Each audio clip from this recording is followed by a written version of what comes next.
there's a misconception. People think that if you have a tattoo, you can't get married. You can't get buried in a Jewish cemetery. It's a common understanding, and that's like just false. It's not true. So the question is, how did that come about, and why is it kind of like a prevalent thought? So, just to start out, the Torah forbids a tattoo. It says you shall not etch a tattoo on yourselves in Leviticus. So it says that. The question is, why is it forbidden to have a tattoo?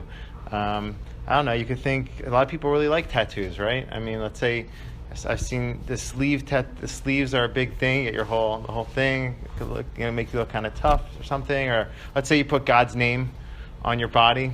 I don't know. That could be like a spiritual thing, even. I don't know. I think Madonna has one of God's names tattooed on her body. So, I don't know. So, what are your thoughts? Like, why would you think the bottom line is the Torah says forbidden, but like, what could be a thought behind that? Yeah. So there's a passage that talks about not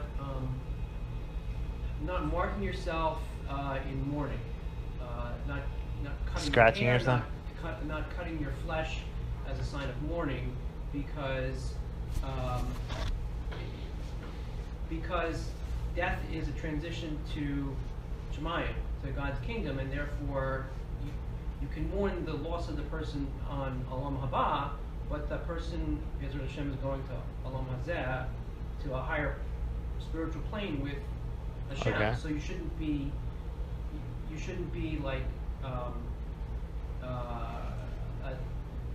defacing what God made. Okay, so in terms of mourning for the person that's. So in this case, not necessarily people. People get tattoos for all kinds of reasons. A lot of times, not when they're mourning. But you're saying you're defacing the body. Right.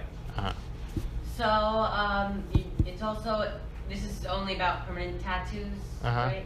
So when it comes to a permanent tattoo, you're also causing damage to the body that Hashem gave you, and you're ruining it. Okay, so it's kind of similar, right? Defacing, causing damage. Defacing, but this is not just for mourning. This is in any situation. Yeah. Wasn't that also something that the other people amongst whom they lived did, and therefore you would prohibit against it because you would otherwise be committing?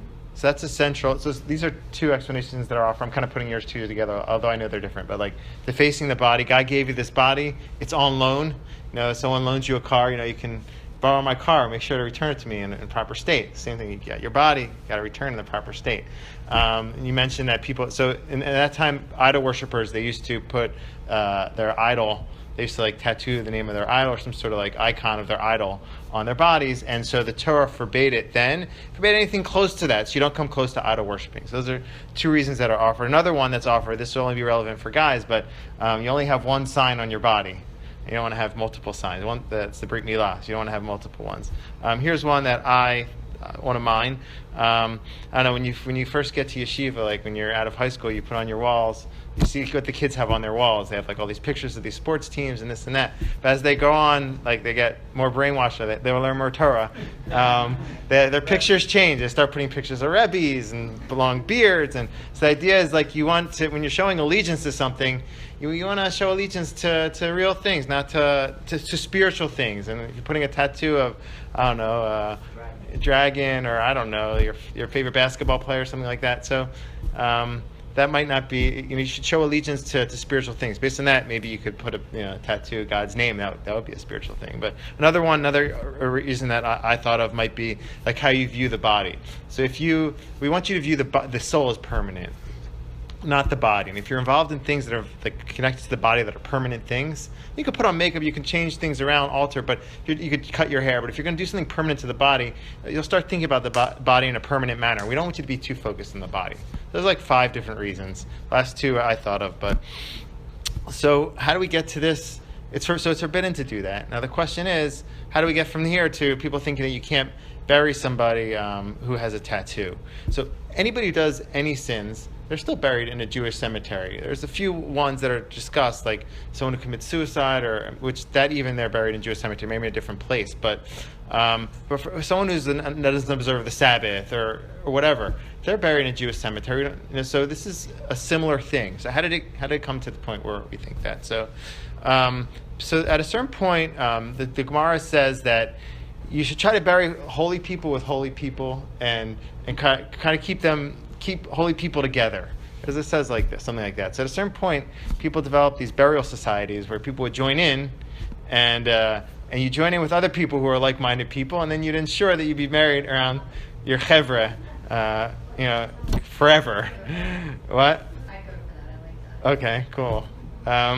So it seems like when those burial societies wanted to bury their people who are involved in them, they try to keep them away from people who are doing sins. And visible sin was a tattoo. And so I don't know what that means. A visible sin, they're already underground. But the idea is like you want to keep them away. And so it seems like it stemmed from there. The idea that burial societies didn't bury their people next to people who had tattoos or did other sins, but also tattoos. And because tattoos are so connected to idol worshiping from the Bible times, we try to stay away from that completely.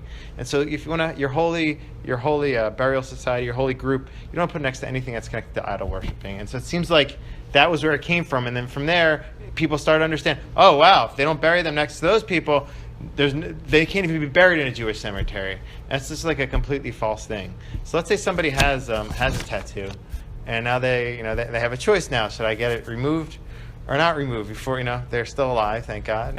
And so I'd just tell you it's like for my own life. I lived in like a really religious neighborhood in Israel in Bnei Brak at a certain point, and I used to go to the mikveh before Shabbos, and you'd see there like the craziest tattoos, not like even like on upper bodies. These guys with these payas and stuff, and you see like a lot of them.